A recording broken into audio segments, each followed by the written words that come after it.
السلام عليكم، اهلا وسهلا. كنتمنى انكم تكونوا بخير وعلى خير وبصحه جيده. دائما كما عودتكم قبل ما كندخل موضوع الفيديو كنشكركم جزيل الشكر على الكلام الطيب، على حلاوه اللسان، على داك الفم اللي كيخرج غير الكلام الزوين والكلام ديال العسل. فبفضلكم ان شاء الله اخواتاتي وفضل الدعم ديالكم غادي نزيد لقدام. فبفضل دعمكم غادي نقدر انني نوضع فيديوهات اكثر وانني نشارك معكم الاشياء اللي كنعرفها والاشياء اللي جربتها في حياتي، لعل وعسى انكم تستفدوا منها حتى نتوما.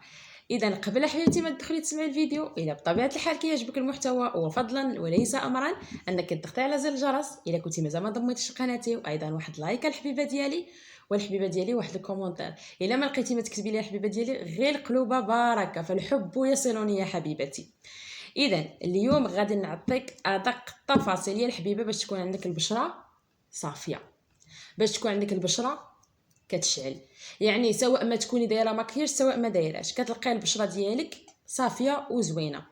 المشكل اللي عندنا هنايا حنايا كمجتمع عندنا فكره ان كنقولوا ان هاد البشره الصافيه هي جينات، يعني وراثه، ان هي اصلا بشرتها زوينه فهي بشرتها هكا دايره. يعني المفهوم اللي عندكم ان ماشي ضروري انني خاصني نهتم بالبشره ديالي باش نحصل على واحد البشره اللي انا باغياها.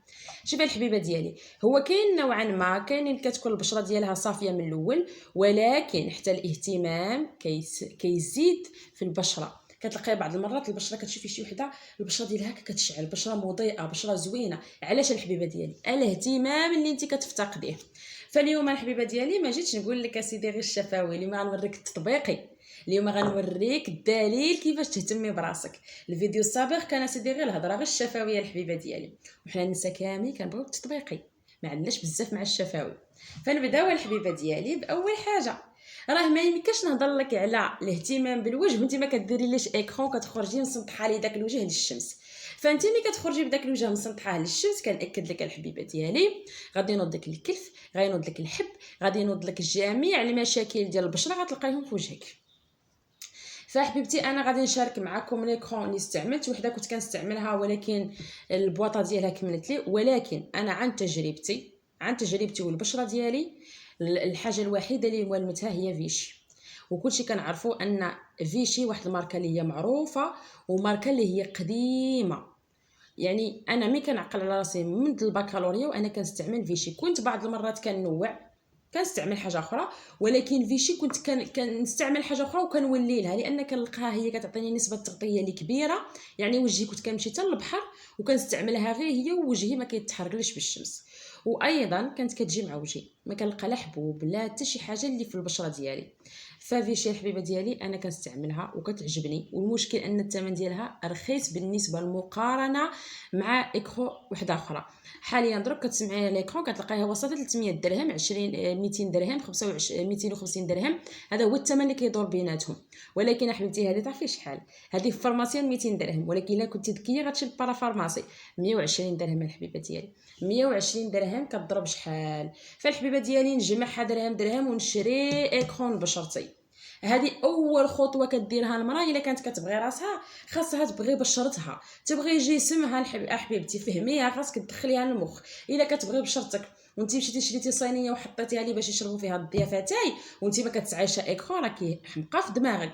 ملي كتخرجي لي بالبشره ديالك كتضرب فيها الشمس، راه مشكله. هذه غتضربي واحد المده غتلقاي راسك انت في الشباب ديالك عاد عندك 30 عام كتلقى تحسي راسك صافي شرفتي، الوجه ديالك شرف، ما بقاش كيعبر على اللاج ديالك. غادي نهضر على هذه سونسيليز. انا شريتها واستعملتها، ولكن من خلال انا تجربتي لا تستحق الضجه. انا ما عجبتنيش بزاف، ماشي غنقولوا خايبه، هي زوينه ملي كديريها كتعطيك واحد الاضاءه للوجه ديالك. فيها واحد زعما كما نقولوا فيها يعني ما كتحافظ على البشره من الشمس.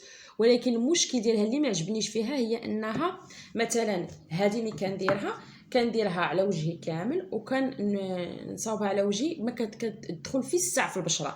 هذه لا، ما كتدخلش في الساع في البشره حبيبه ديالي.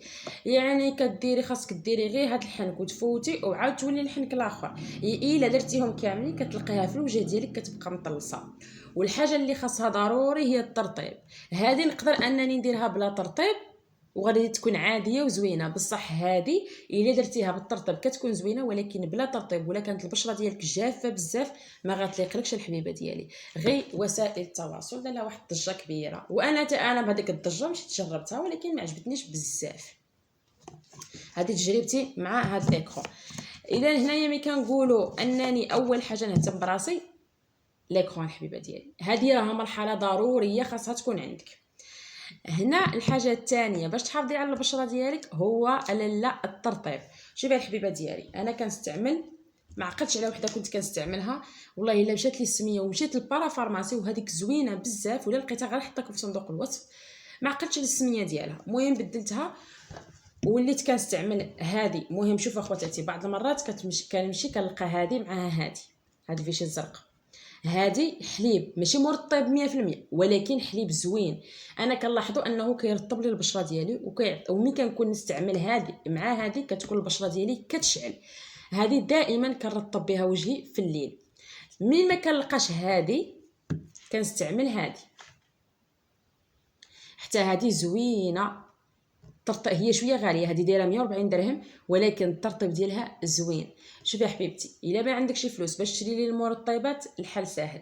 فالحبيبه ديالي نمشي نشري من عند العطار، نشري شويه جنجلان ونطحنو ونستعمل اما زيت السمسم اما زيت اللوز الحلو. هادو جوج انا جربتهم، زيت جنجلان وزيت اللوز الحلو زوينين البشره وكيديروا نسبه الترطيب اللي احسن بكثير من هاد الكريمات. اذا الحبيبه ديالي الا ما عندكش غادي تمشي للحبيبه ديالي غتجيبي 20 درهم ديال الجنجلان وغيطحنها لك. شتي ولو تجي قد هكا راه قد هكا راه غترطب لك وجهك قريب شهر. فالحبيبه ديالي ما تقولي ليش ما عنديش، ما تقولي ليش ما عنديش كي ندير. فانا هنا كنعطيك لو برودوي وكنعطيك ايضا الحل بالحلول الطبيعيه. اذا الحبيبه ديالي قلنا ان خاص ضروري ايكرون، ضروري من ترطيب البشره. الترطيب حبيبتي كيكون من الليل لليل، ما يمكنش انك تجي تنعسي في الليل وما ديريليش الترطيب. الا ما كترطبش بشرتك كنحلف لك اختي وكنأكد لك ان غادي تضربي واحد المده غتلقاي التكماش هنا والتكماش على وجهك يعني غتبقاي كبيره على اللاج ديالك. وحتى الحبيبه ديالي الا بدات التجاعيد كتظهر في وجهك الترطيب ثم الترطيب. فهنايا الحبيبه ديالي ملي كتبدا التجاعيد تظهر في وجهك خاصك تشري كريمات اللي كتكون فيها نسبه ترطيب اكثر من الكريمات اللي هي عاديه وطبيعيه. يعني كتكون كريمات اللي هي ضد التجاعيد بدرجه اولى. هنايا غادي ملي كنهضروا على الترطيب ديال البشره ما كنساوش واحد الحاجه اللي هي ترطيب الشنايف.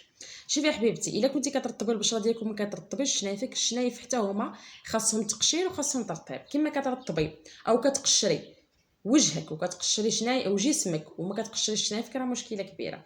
فالحبيبه ديالي انا هادو جوج هما اللي كنستعملهم وراضيه على هذا المنتوج. صراحه منتوج زوين كرطب بيه شنيفتي وما غاليش. هذه 20 درهم وحتى هذه 20 درهم، بجوج زوينين وكيرطبوا مزيان. غادي نهضر كذلك على ملي كنقول انني خاصني نرطب، ما ننساش انني ما نرطبش رجليا ويديا. فالحبيبه ديالي بغيتك من اليوم الروتين الخاص ديالك كل ليله اللي هو خاصك انك قبل ما تنعسي ترطبي لي الحبيبه ديالي الوجيه والشنيفات واليديدات والرجيلات. فهنا الحبيبه ديالي انا كنرطب وجهي بهذه وكنرطب شنيفاتي بهذه وكنرطب رجليا بهذه. هذه كافيه، هذه دايره شي ما عقلتش بالضبط واش 30 درهم ولا 20 درهم. انا شريتها قولي هذه شي 6 شهور، راه 6 شهور وكنديرها كل ليله رجليا وها هي عاد باقيه. فحبيبتي هذه راه كافيه. تقولي لي لا غاليه، سيري يا حبيبه ديالي شري فازلين ديال 5 دراهم ودهني بها رجليك.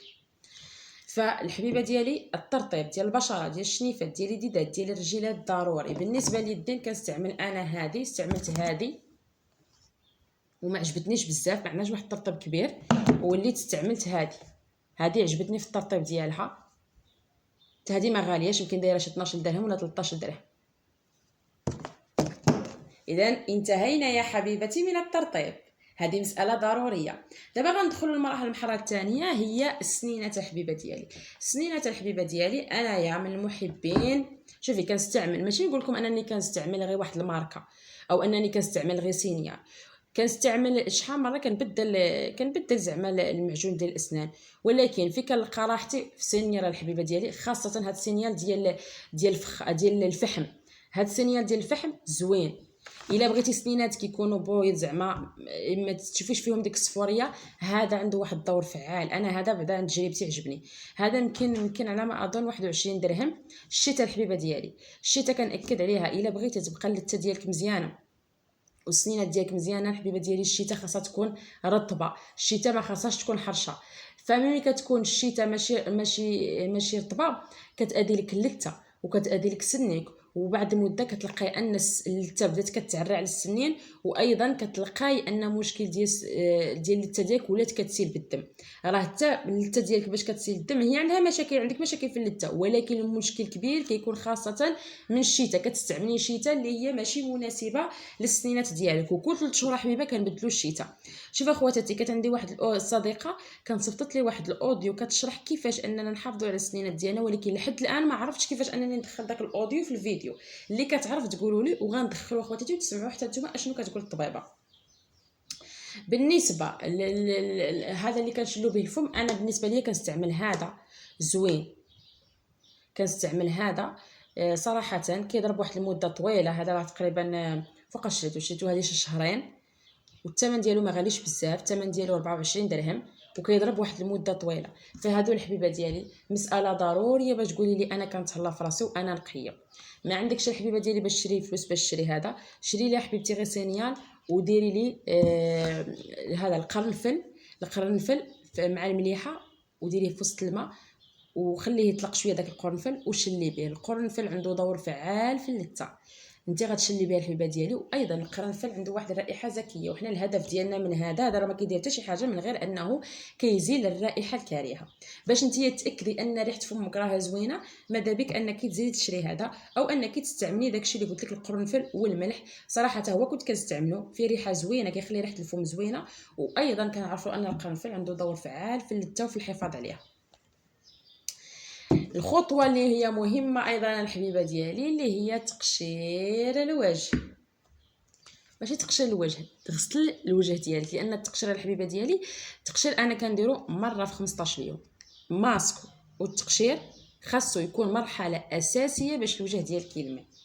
الا الحبيبه ديالي ما كديريش واحد المقشر وما كديريش واحد الماسك 15 مره في 15 يوم، راه كتاذي البشره ديالك، راه كتخلي ديك الخلايا الميته تجمع فيك، وهذيك الخلايا الميته هي اللي كدير لك الكحوله، وهي اللي كتخلي الوجه ديالك شاحب، وهي اللي كتخلي البشره ديالك ماشي ناضره ماشي مشرقه. واخا كتعيي تهلاي فيها، تعيي ديرها في ليكرون، ديري لها في البوماده، ديري في هذه وكتلقايها ما عطياش حقها، يعني ماشي ناضره ماشي مشرقه. صراحه سيراف واحد المنتوج اللي هو زوين. هنا بدلته ووليت كنستعمل هذا. فمن بديت نستعمل الحبيبه هذه لقيت واحد الفكره، هي ان جميع الغسولات ديال الوجه عندهم هدف واحد، هو انه كيحيد لك دوك الخلايا الميته وكيحيد لك ديك الاوساخ اللي كتشديهم نهار كامل. فانت ملي كتخرجي بشرتك لبرا راه كاع جميع الميكروبات الاوساخ هذه كتلصق في وجهك، وديك الاوساخ والميكروبات هي اللي كدير لنا خلايا ميته وكتخلي البشره ديالنا، هذيك الخلايا الميته كتخلي البشره ديالنا ماشي مشرقه ماشي ناضره. فهذا كنستعملو الحبيبه ديالي، عجبني، كيتباع يمكن بشي 37 درهم ولا 38 درهم، حتى هو لقيتو نفس النتيجه اللي عطاهاني سيراف عطاهاني هذه.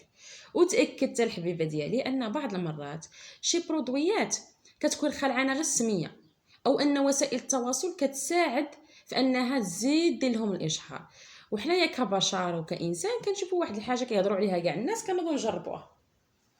فلقيت عندهم نفس النتيجه، هو انه وجهك كيتنقى. هاد الغسول الحبيبه ديالي كتغسلي به في الصباح وكتغسلي به في العشيه. اذا في الصباح ملي كنوض من النعاس وفي العشيه ملي كنجي الناس. ضروري الحبيبه ديالي الا ما كنتيش كديري هاد المرحله فالوجه ديالك كنأكد لك من بعد واحد المده غتلقايه حالته. فاكخوا الحبيبه ديالي الترطيب سواء الوجه سواء الجسم سواء شفايفك مساله ضروريه، وكذلك انك تغسلي وجهك في الصباح وفي العشيه. غتقولي لي حبيبه ديالي واش نستعمل الصابون؟ انا صراحه كنت كنستعمل الصابون في البدايه، في الاول كنت كنستعمل الصابون، ولكن لقيت انه ماشي شي حاجه اللي فعاله، كينقي، ولكن مع المده كتلقاي الصابون كيبدا ينشف لك الوجه. هو الصابون كينشف الوجه، يعني خاصك ضروري انك مساله الترطيب تزيديها اكثر. ولاحظت ان وجهي كيزرقولي، فمن بديت كنستعمل المنتوجات اللي هي غاسول باش نغسل وجهي لقيت واحد الفرق بينه وبين الصابونه. هذه كتجربه، انا ماشي طبيبه جد، ولكن داكشي اللي جربته غنشاركو معكم. حاجه اخرى الحبيبه ديالي، باش البشره ديالك تكون زوينه والبشره ديالك تكون صافيه الحبيبه ديالي، تحيدي لي الزغب من وجهك. انا الحبيبه ديالي كنت وريتكم في الفيديو السابق لاباراي ديال ازاله الشعر ياك، ولكن ديك لاباراي الا نتيا كتزيل الشعر من الجسم ديالك وكتزيل الشعر من الوجه ديالك، ولكن الا كنتي مثلا بحالي ما فيكش الزغب بزاف، هذه الحبيبه ديالي كافيه. مادون هذه 18 درهم، شوفي شحال فيها من وحده، راه غتبقاي تحيدي وتعاودي وتحيدي وتعاودي. فالحبيبه ديالي داك سيدي موسطاش وداك سيدي بوش شلاغم ما كنخليهمش الحبيبه ديالي. هذه 18 درهم. فيما كتشوفي الزغبنه ديك في الديفي ديالك ولا في وجهك، مثلا نقولوا مثلا تقدري هذه تحيدي بها مثلا هنا ولا هنا شي زغيبات اللي يكونوا عندك خفاف ولا هنايا، ولكن باش بصح الا كان في الوجه ديالك كامل هنا الحبيبه ديالي خاصك ضروري تستعملي حاجه اخرى. هذه ماشي الوجه كامل، ولكن صراحه فعاله وسريعه وفي الساعه كتقلعي. انت جايه خارجه كيبان لك المسطاشه سلا ناض، كتنوضي جبده من هنا وجبده من هنا كيقلعتي المسطاش، ما غتلبسي جلابتك، ما غتمشي عند الكوافيره ما غتعطيها 15 درهم 18 درهم قلت لك غتقلعي بها حتى لشهرين حتى 3 شهور حتى 4. انا مثلا بالنسبه لي انا 15 يوم عاد كنحيد، لان اصلا انا ما فياش الزغب بزاف، ولكن الا كنتي نتيا مثلا كل سيمانه راه غضرب لك واحد المده ديال شهرين وغادي تكمل. شيء اخر الحبيبه ديالي، الماء الورد. انا هنايا شاريه ماء ورد مقطع، حاولوا خواتاتي انكم تدخلوا تشروا ماء ورد مقطع. ماء الورد كتستعمليه بكثره في الوصفات الطبيعيه، كتستعمليه لا في الوصفات الطبيعيه ديال الوجه ولا ديال الجسم، وحتى على البشره. ملي كترشيها الحبيبه ديالي على البشره عنده واحد الفاعليه كبيره في انه يعطي اشراقه للبشره. هذا راني شيتو ب 40 درهم، ما غاليش بزاف، وكنعاونوا في نفس الوقت كنعاونوا التعاونيات ديال بلادنا، كنشطوا الحرف ديالنا. فحبيبتي كاين بعض النساء اللي تبارك الله كيجيبوا داك الورد وكيقطروه وكيضربوا فيه تماره، فما فيها باس اننا نعطيو واحد 30 درهم ولا 40 درهم ولا حتى 50 درهم ونجيب واحد الحاجه اللي انا متاكده انها ما تاذينيش البشره ديالي. وفي صدد الهضره على هذا الموضوع، انا عزيز عليا المنتوجات الطبيعيه وعزيز عليا انني ندعم المنتوج الطبيعي. نقدر نختار المنتوج الطبيعي على المنتوج اللي كيتصاوب، لان فيه مواد حافظه كثيره. فمثلا انا مثلا داك التقشير اللي كنديرو في كل 15 يوم راه تقريبا ما كيكون نصيب ان يكون عندي الوقت نقدر نستعمل غير مواد طبيعيه اللي في داري، احسن ما انني نمشي نستعمل المواد اللي فيها مواد حافظه. هي حقا كتعطي واحد النتيجه اللي فعاله تمتم، ولكن مع المده كتاذي البشره ديالك، مع المده كتاذي البشره ديالك. فانا حبيبه ديالي الا كان عندي الوقت كنوض انا لا وكنطحن وكنصاوب وكندير الوصفات الطبيعيه من الدار. ما كانش عندي الوقت لا كنمشي داكشي ديال خفان زربان. وخلال هاد الهضره اللي جبت لكم هذه كنت صراحه عمري ما استعملتها. هاد المره ملي مشيت سافرت للودايه، مشيت للرباط مشيت للودايه ولقيت واحد التعاونيه كتصايبهم، فعجبتني وجربتها الصراحه لقيتها زوينه. انا كنت كنصايب مورد الخدود الراسي في داري وكنصايبو كنديرو للبشره ديالي، كنكون عارفه راسي اشنو كندير للبشره ديالي. غير هنايا غادي نعطيكم واحد الملاحظه خواتاتي، كاين اللي بزاف شفتهم في اليوتيوب كيديروا واحد الخطا كبير، كتشد مع ورد وكترشوه هنا في الوسط وكدير، فكتلقى راسها هذه غير واحد الشهر كما قلت لها. هذه راه تقدر تضرب حتى 6 شهور حتى 5 شهور، ولكن كيفاش خاصك تخدمي؟ خاصك ديري واحد الماورد ديري غير في صبعك وتفوتقي تبداي غير من هنا حتى هاد البلاصه تلقايها بياضت، عاد كنوليو ندخلوا. اما ملي كتولي ديري نيشان في الوسط، فالحبيبه ديالي اولا كتهزي في يديك بزاف، وثاني حاجه كتكمل في الساعه، وثالث حاجه الحبيبات ديالي شريوه راه زوين، اصلا كتدعمي المنتوج المغربي وكتساعدي صحاب التعاونيات وايضا كتهلاي في البشره يا لاله. غنهضروا على موضوع اخر دابا، الريحه يا لاله، النقاوه يا لاله. كيفاش شوفوا ها في سالسق النقاوه يا لاله كيفاش كتكون النقاوه الحبيبه ديالي؟ ضروري الحبيبه ديالي من الريحه. وهنا غنهضر على الريحه. شوفي انا الريحه الوحيده اللي كتعجبني، كنستعمل روايح اخرين، ولكن الريحه الوحيده اللي كتعجبني واللي فات كيشمها فيا كتعجبو هي الريحه ديال جادور. الريحه خفيفه وزوينه وخفيف. الريحه ديال جادور هي ريحه زوينه، خذوها عن تجربه فنه وغادي تعجبكم. ما قدرتيش اختي تشريها يعني ريحه، روحي الحبيبه ديالي للعبار غتمشي غتقول له دير لي سيدي 20 درهم 50 درهم جادور، غيدير لك الحبيبه، وغتريحي وتعاودي وغضرب لك شحال انت ووليداتك. فالحبيبه ديالي ما تقوليش ما عنديش الفلوس، كاين الحلول موجوده الحبيبه ديالي، الا انت دايره في راسك انني ما نتهلاش في راسي. هنايا غادي نهضر على ما عرفتش فين الشامبوان، غادي نهضر على الشامبوان. فمن الحبيبه ديالي ملي كنهضروا على اننا نهتموا بالبشره ديالنا ونهتموا بالوجه ديالنا، فضروري اننا نهضروا على الشعر ديالنا. ما يمكنش انت كتهلاي في البشره وكتهلاي في الجسم والشعر مخلاه مشنكرت. فانا مثلا كنستعمل هذا التخادو، كنت كنستعمل في الاول بونطين، تا بونطين زوين، وعاود قلت نبدل ونجرب هذا التخادو. الصراحه عجبني. علاش عجبني؟ انا شعري اصلا شعري بوكلي، وهذا كينفع للشعر اللي شعرهم بوكلي. ضروري خواتاتي من هذا الشيء كامل انك تشري شامبوان به بالبلسم ديالو. ما تشريش غير الشامبوان الحبيبه ديالي، شري شامبوان واستعملي معاه البلسم ديالو. البلسم ديالو كيسرح لك الشعر كيخلي فيه اولا بالنسبه لي هذا اللي جربته كيخلي لمعه، وثاني حاجه كيخلي الشعر رطب، وكيعاونك حتى في انك تمشط شعرك ملي تكوني دوشي. راه بزاف الاخوات كيحصلوا في شعرهم مع تبارك الله كيخليوه مجموع لمده سيمانه لمده 2 سيمانات، ملي كيدخلوا يدوشوا كيحصلوا في شعرهم. هذا البلسم اخواتاتي كيعاون. بالنسبه لي انا كنستعمل هذا وعجبني. هذا كنقول لك انه منتوج زوين، انا عجبني ومناسب للبشره ديالي، مناسب للشعر ديالي عفوا. هنايا لالا غادي نهضروا ملي كنهضروا على الاهتمام هذه، هضرنا على الشامبوان، غنهضروا على جيل دوش الحبيبه ديالي. شوفي انا الماركه الاولى اللي عندي احسن ماركه هي لوكس. جربت راه ديال الورد وجربت ديال البنفسج ديال الخزامه، بجوج زوينين. وهاد جيل دوش هو صراحه ما نكذبوش على راسنا، هو راه كيدير الريحه غير في الحمام، وكيدير الريحه ملي كتفوتي داك النهار الاول، ديك الليله الاولى اللي انت يلاه دوشتي، من بعد راه ما كتبقى لا ريحه بنفسج ولا ريحه التوت. ولكن صراحه كتشمي في راسك ريحه النقاوه. انا لوكس عجبني، واخا يمكن انا على ما قالوا لي انه منتوج اسرائيلي، ولهذا بدلته الحبيبه ديالي واخا كيعجبني، ومشيت شفت منتوجات اخرين فخديت هذا. وحتى هذا عجبني، فيه واحد الرائحه يا سلام، فيه ريحه زوينه تقولي التوت. هذا والثمن ديالو ما غاليش بزاف. شوفي تبارك الله شحال كبير، خلاصه الكركوديه والجلسرين. الريحه ديالو فنه وكبير، والثمن ديالو 23 درهم. غتلقاوه عند بيم، هذا بالذات كتلقاوه عند لي بيم. اذا الحبيبه ديالي ضروري انك تشري شامبوان مناسب للشعر ديالك، وضروري انك تشري جيل دوش وصابونه وداك الشيء راكم عارفينه الحبيبه ديالي. هنا غنهضر على مرحله الترطيب. شوفي انا كنستعمل جوج ديال الزيوت للجسم ديالي، ولكن كنستعملها جوج زيوت وما كنستعملش كريمات ديال ترطيب الجسم، لانني انا فيما كنمشي الحمام كندير مقشر وتبريمه. المقشر كيساهم في ترطيب البشره ديالي وازاله الخلايا الميته، والتبريمه راكم عارفين التبريمه المغربيه لا يعلى عنها. وان شاء الله ان شاء الله الا كان عندي الا بقيت في الحياه نهار السبت غنشارك معكم المقشر ديالي الرائع وايضا التبريمه. شنقول لكم اخواتاتي، شي التبريمه هي تبريمه بسيطه، ولكن حيدت لي نسبه كبيره من الكلف من الجسم ديالي. ماشي نسبه كبيره، حيداتو لي من الجسم ديالي. انا من حملت الكلف ديالي ما ضربش في وجهي ولكن ضرب في جسمي كامل. تخيلوا كنشوف البشره ديالي وجهي هنا ابيض وصافي الجسم ديالي كله كحل.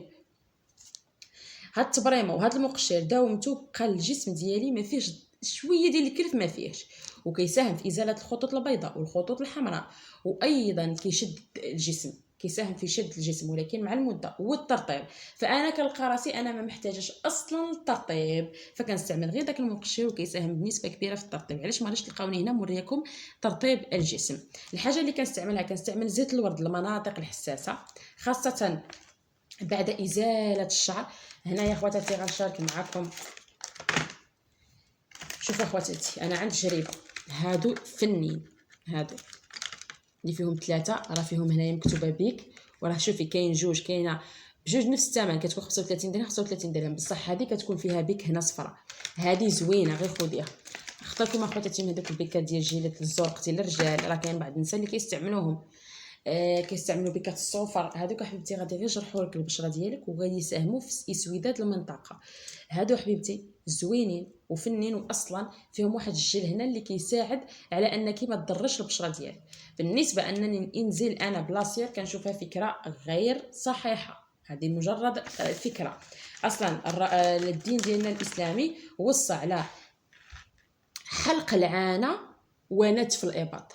علاش ما قالش نتف العانه؟ لان عارف ان عندها اضرار، وحتى الاطباء حاليا ولاو كيهضروا على الاضرار اللي كتكون بالنسبه للاصير للمنطقه الحساسه. فالحبيبه ديالي انا بالنسبه للابط استعملي لاصير، ولكن المنطقه الحساسه اختي من خلال تجربتي انني بارك عليا خواتاتي هادو كيكونوا زوينين. كاينين هادو ديال 35 درهم، وكاينين وحدين انا وريتو في الفيديو السابق جيتهم ب 120 درهم، بجوج زوينين.